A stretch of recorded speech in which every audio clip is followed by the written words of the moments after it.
The Why Me Project, an exclusive presentation of Faith Strong Today. I'm trying to figure out, and the answer for you, Holly, because you know everybody, is yes. Whether or not Andrew and I have, is breaking bread the right word? Hanging out? Sharing a soda? If we ate, breaking bread is correct. Okay. We've never eaten together. No, but you do look familiar. I just have one of those faces. For radio? Face you want to punch. No. Andrew Marcus, my friend, how are you? Hey, great, man. How are you? I would never punch you, man. With letting me know. You seem like the kind of guy who'd just be like, hey, over here.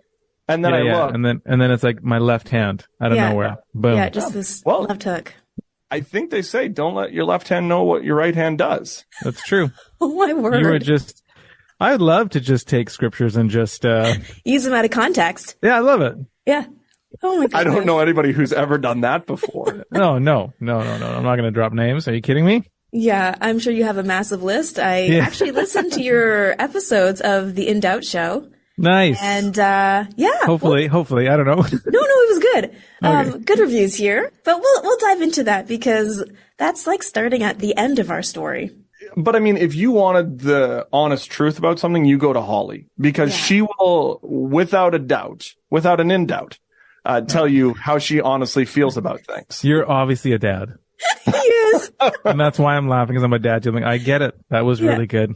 Yeah. Dang it. Joke. All right, no more. None of that. I promise. know. I love it. Andrew, I'd like to ask the skill testing question because we never know where it's going to go. And that is, who are you and where did you come from? I am Andrew. I am born and raised in a place called Surrey, British Columbia, and I made it out. A little bit of the ghetto, but no, just joking. But seriously, no. So I live in British Columbia and born and raised, been here my whole life. Married, 2 kids. My wife is Michelle. We've been married for 10 years this year in June, which is awesome. And we have 2 kids. We have a boy who's turning 5, and we have a little girl who's almost 2. Aww. And it's been like a full season. I've been doing pastoral ministry in music for the last 15 years in a few churches, and I recently resigned, and I can unpack that. I don't know if it's right now or later. I could tell you my story. Or is that another time? I don't know. You guys tell me when to stop talking. Yeah, just take over this interview. It's fine. We don't have to be here at all. So I don't want to like, so I worked at a church for 10 years, my last, position as a music pastor, and, had amazing times. And what I thought was going to be a 2-week vacation after Easter turned into sick leave, turned into a sabbatical. Turned into taking all my vacation because I was diagnosed with clinical burnout. So that was like the worst, darkest, most horrible season of my life. And so that was April all the way to basically December. And then I started with In Doubt on January 3rd. And I knew about In Doubt, last year, but they just wanted to graciously say, hey, we'll wait for you if you need to get well and do counseling, do all the things. And so we signed the contract, but I had an extra 5 months to just kind of rest and do therapy and all that kind of stuff. And so I officially started January 3rd, and it's been a really good change. I've just been loving it. And so it was last year was the hardest year for our family, but God has been so good and so present in it. Yeah, I'm just aware of the fact that the high capacity I thought I had is not as high as, one would think. So yeah. It's interesting that you say it was the darkest time because the whole point of the Why Me project is we're in the hills and valleys of life. We ask God that question, why me? Why are you putting me through this? Or why are you using me in this way? As you go on this sick leave and this sabbatical and this burnout, would you consider one of those why me moments? It was horrible. I had like tons of anxiety. I couldn't drive down the street to get kids medicine. I couldn't move. I was crippled. I couldn't put cutlery down on the table when someone said, hey, put the cutlery here. I'm like, I can't. They'd have to take the fork and knife and place it on the table. Like I just went from high capacity to just nothing.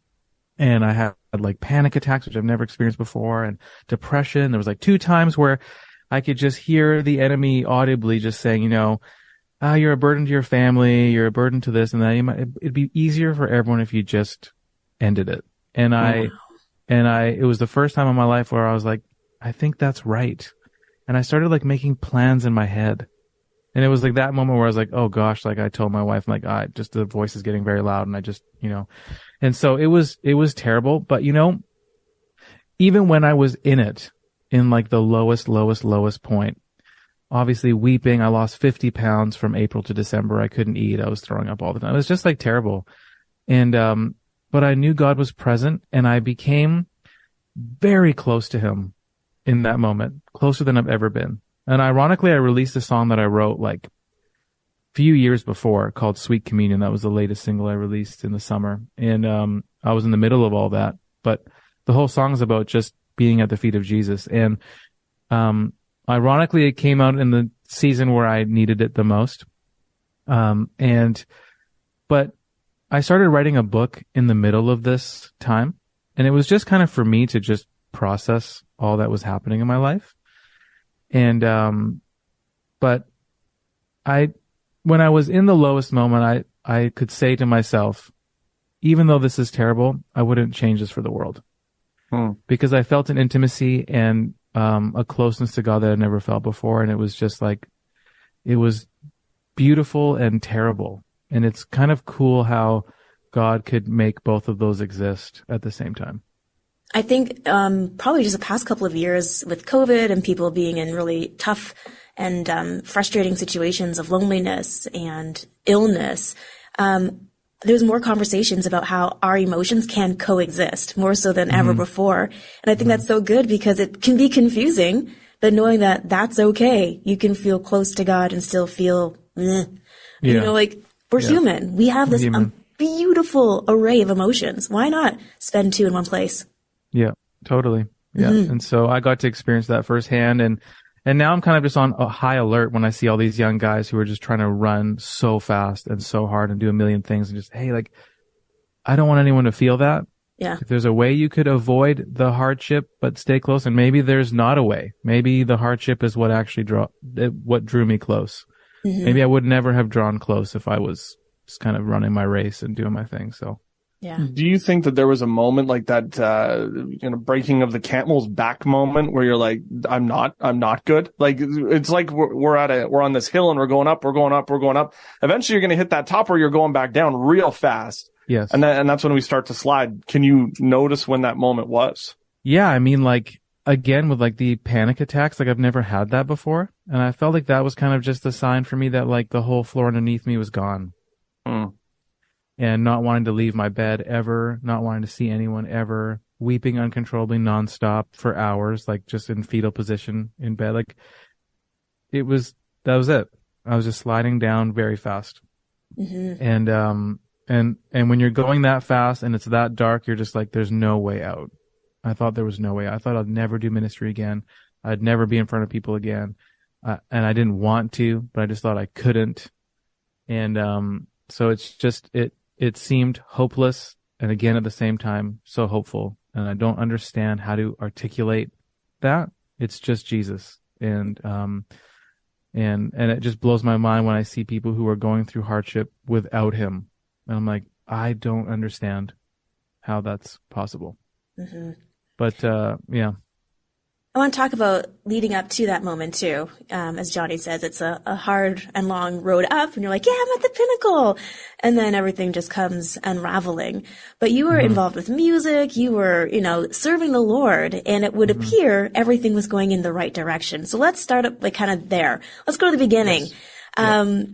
Music, becoming a pastor, was that always the end goal?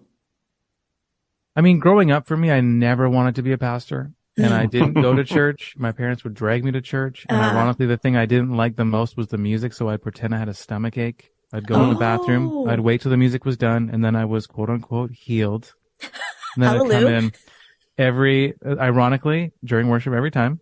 I had a stomach bug. Yeah. But, and then my life changed when I decided to go to church on my own. And I sat on the top row of a church that I drove to in a different city. I don't even know how I got there. I just drove. Found myself at a church, went inside. Pastor said, think of all your talents offered to God. I put my hand up. I said, Lord, use me in music. Put my hand down because I'm like, I don't play an instrument. I don't sing. I don't even like it. And this was like first year university or like at the end of grade 12 going into university. And so it didn't make sense to me.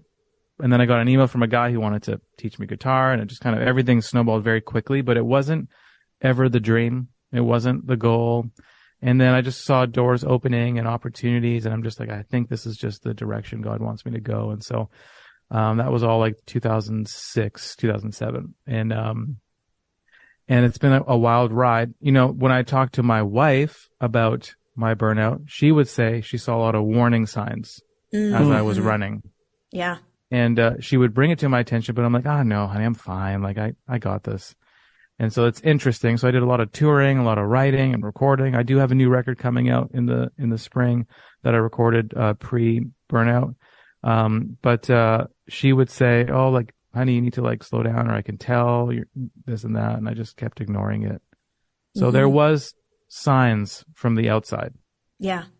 And they all look like good things that I'm doing, though. Like you said, just it's like ministry and music and touring and all these. It's like all really good, encouraging things. You're promoting the gospel and loving people.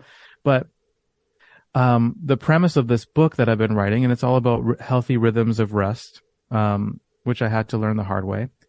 And but you know, the story in Luke is kind of the premise of the whole book, where it's Mary and Martha. You know, Jesus is coming over for lunch. To break bread, as Johnny Rocket said, literal bread. So he's coming over. And of course, you know, one sister's going nuts to prepare and to clean and to cook, and she's going crazy. And then the other sister is just sitting at the feet. And it's crazy because she's doing good things. She's preparing, she's cleaning, she's prepping. Like this, Jesus is coming over with his buddies. Like this is a big deal. So it looks like it's really good things.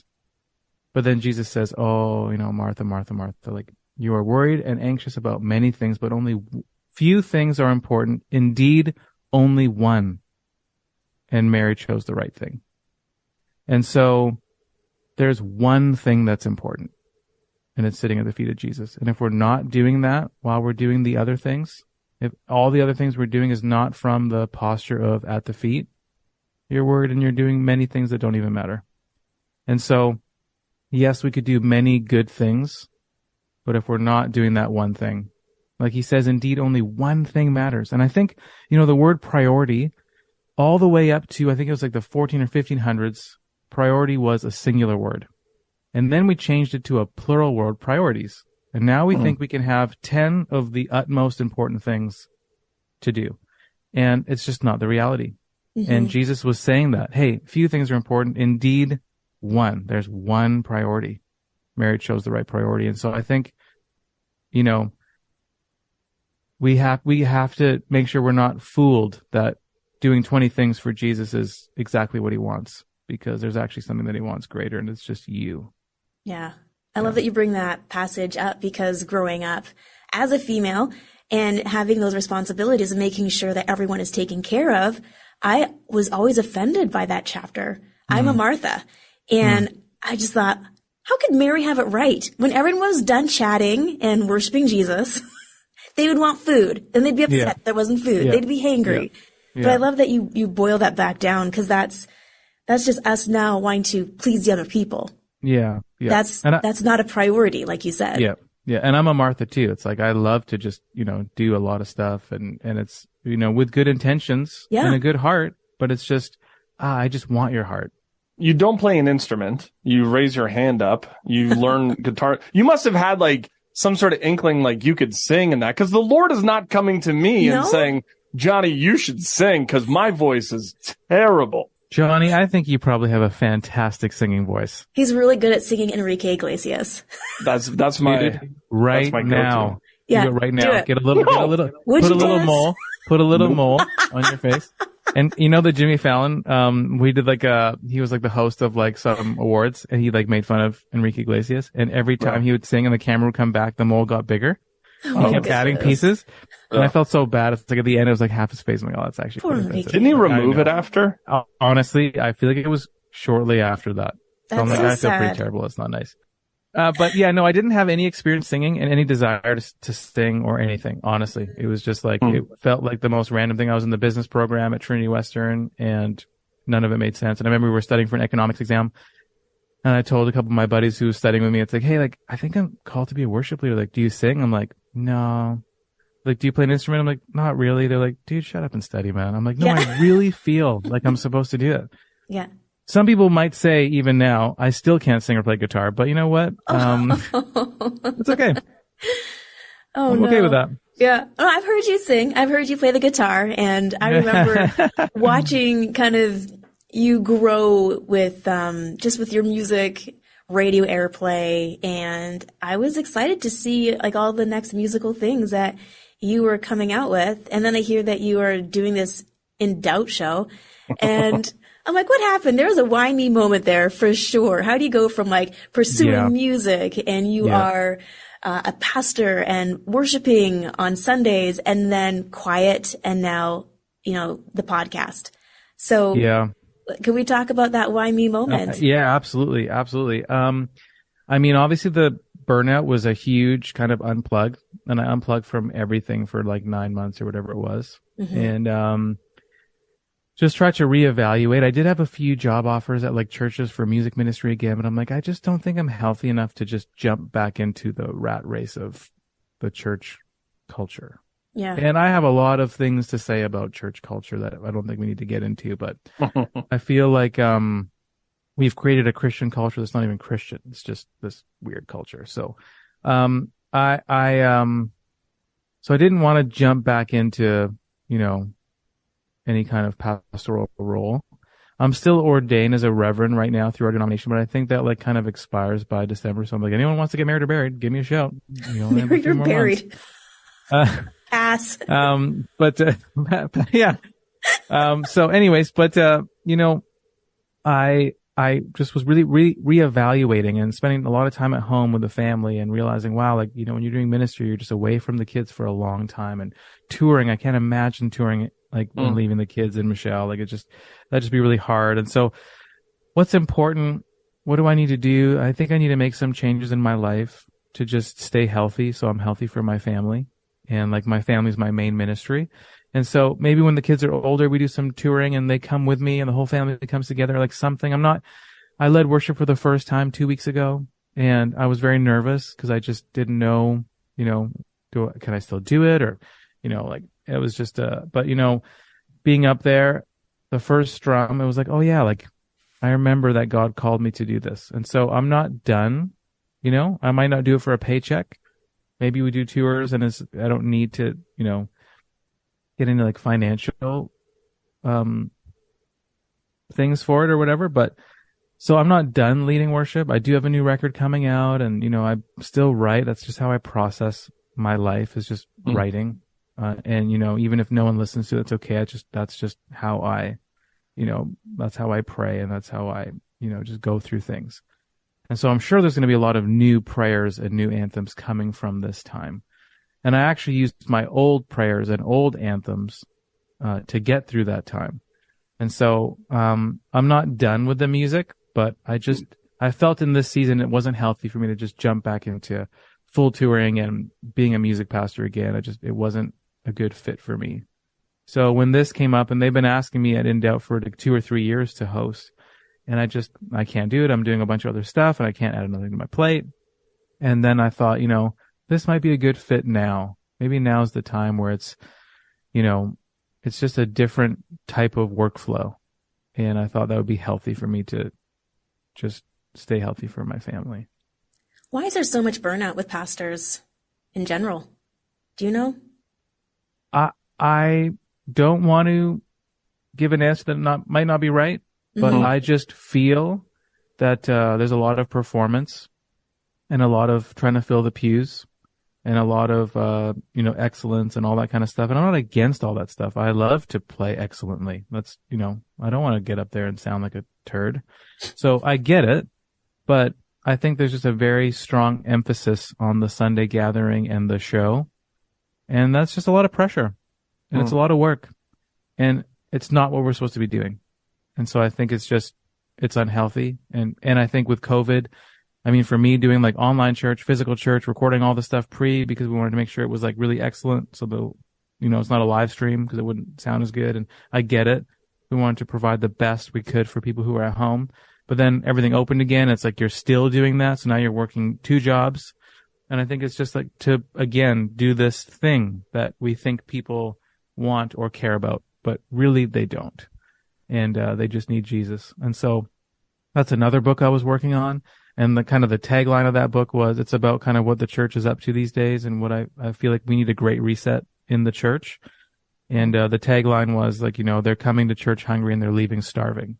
It's because we're putting on this thing thinking that it's going to work, but we didn't give them what their souls actually needed. So I think that's causing a lot of burnout. People are just tired of the rat race of trying to do the thing. Yeah.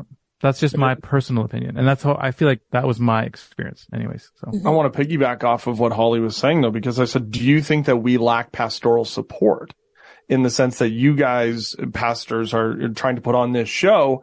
And then when you're 100% in, or all of a sudden you're dealing with burnout, and it's like we don't 80% of those who do things at church are 20% of the volunteers.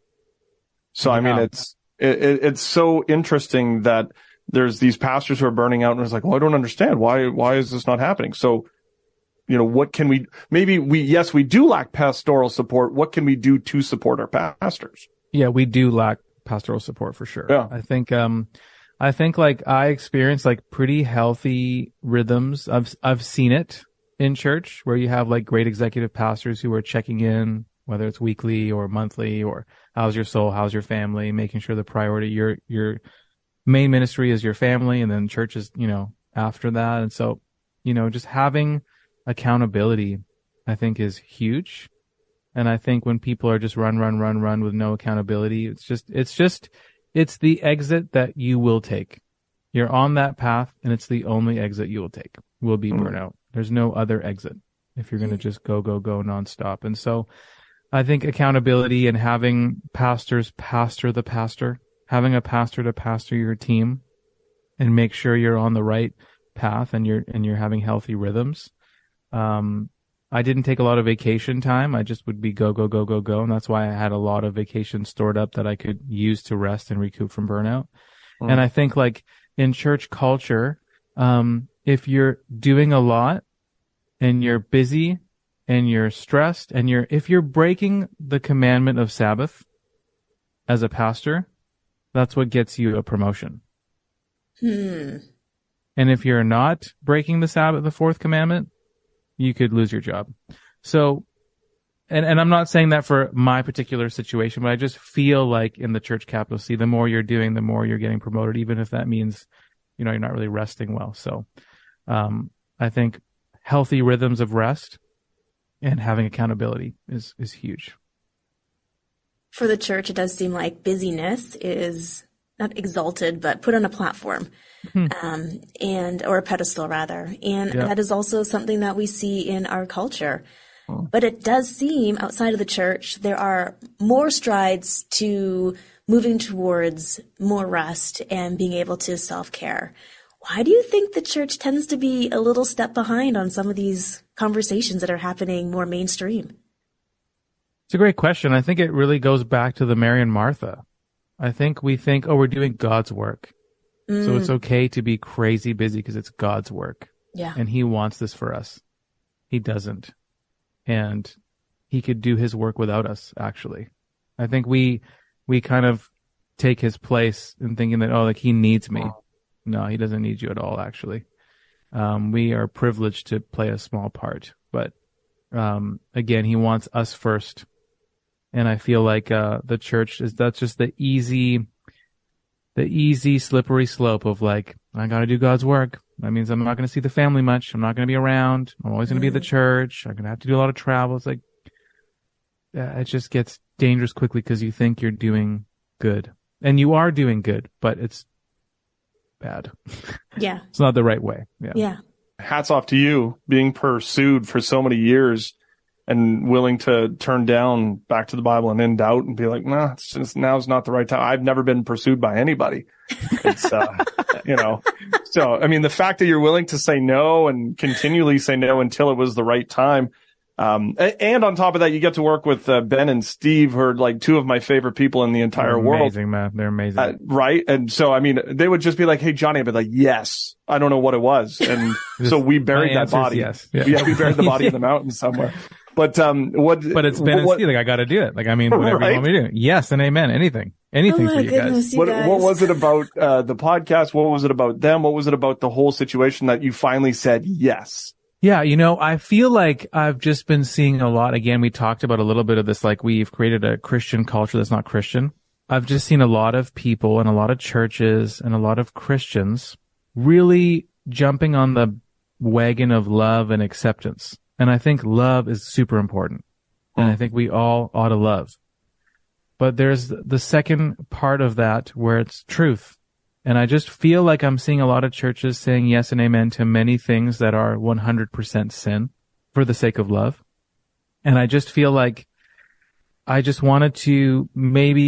felt God calling me to maybe be a small voice in just bringing more truth. Matthew 7 is a huge part of why I said yes. It's the narrow and wide path. And when you read it, the wide path I assumed was pagans, Hollywood, people who just openly say that Jesus is not God. No. But the response from people in like verse 21, 22 is like, I did this in your name. We did this and healings and casted out demons. We did all these things in Jesus' name. And he says, depart from me. I never knew you. Not I used to know you and I don't know you anymore. I've actually never known you this whole time. So it's believers or people who looked like they're professing Christians who were actually on the wide path that were leading straight to hell. And so that kind of alarmed me at the realization that, oh man, I'm seeing all these Christian people saying yes and amen to all sorts of things. And I'm like, are they on the slippery slope to hell? And are we just loving and tolerating people to hell and helping people down the wide gate? And so I think that just woke me up spiritually.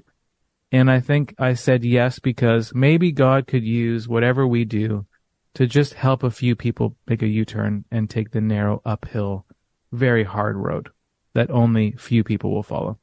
And so that passage keeps me up at night. And I think that kind of gave me the fire underneath me to say, hey, you know what? Okay, Lord, if you want to use me in this season, I'm open and willing to just preach the truth of Jesus in the word. And I'm sure we'll get mocked and hated, but they hated him first, and that's just a part of the journey.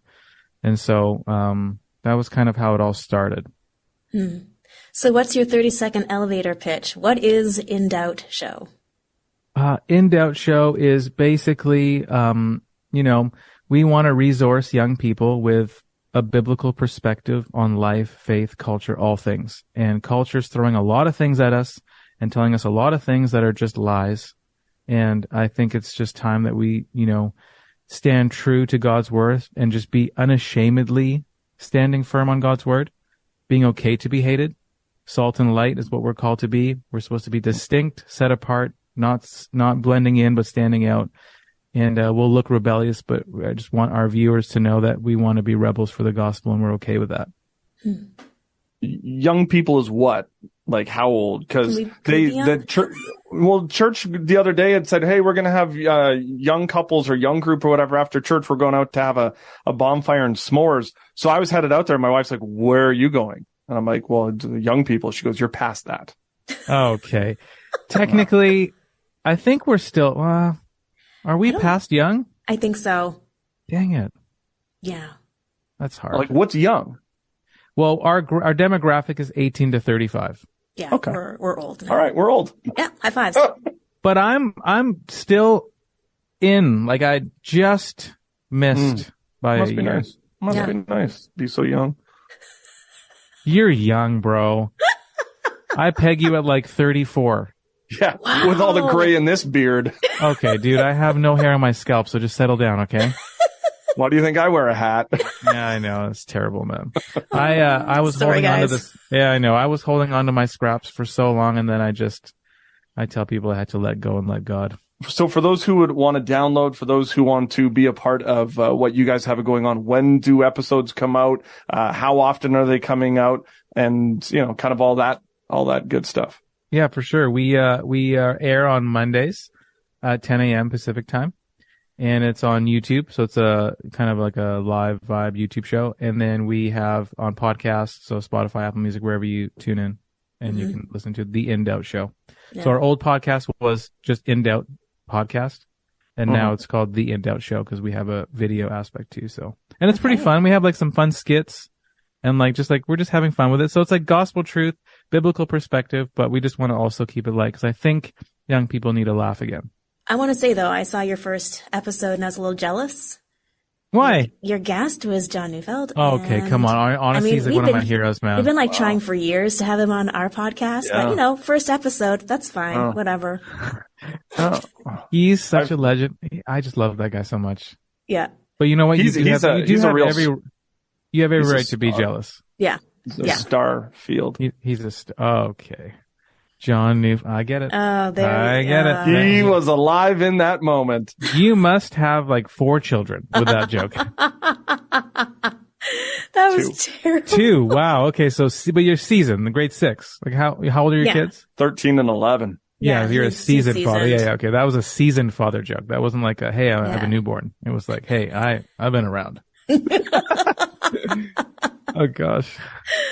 Oh, amazing. I love it. Well, I am just excited for what God's going to be doing with you and your podcast.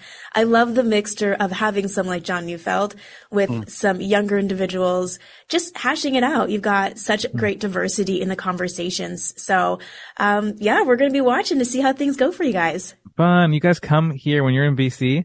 Okay. You guys are sitting in the captain chair. Yes. Can't afford the gas. I'm going to try to get somebody's buddy pass. Yeah, come on. Flying on out. Come on. Yeah. Brand new book at some point. New music out this spring. indoubt.ca.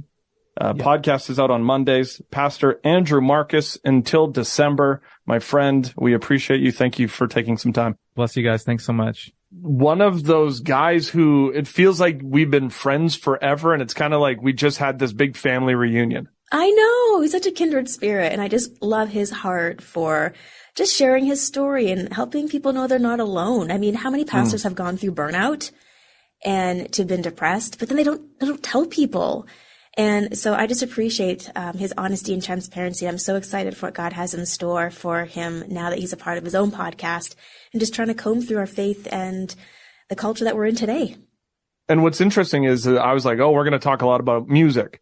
Or we're going to talk a lot about the podcast, but no, I think the support for pastors and pastoral ministry is really needed. And we need to find ways that we can come alongside our pastors and help them because they're probably going through something and they don't have somebody to talk to. Yeah, I was actually surprised. I just assumed if you're a pastor, you have support, but that is not always the case.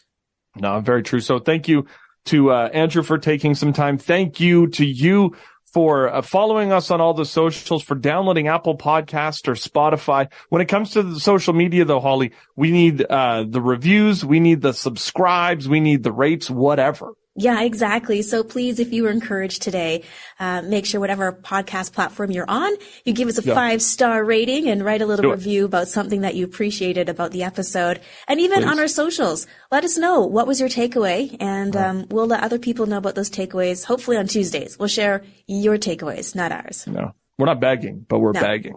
Just a suggestion. Yeah, please do it. Pretty, please. Don't forget, you can also check out places like Edify and faithstrongtoday.com.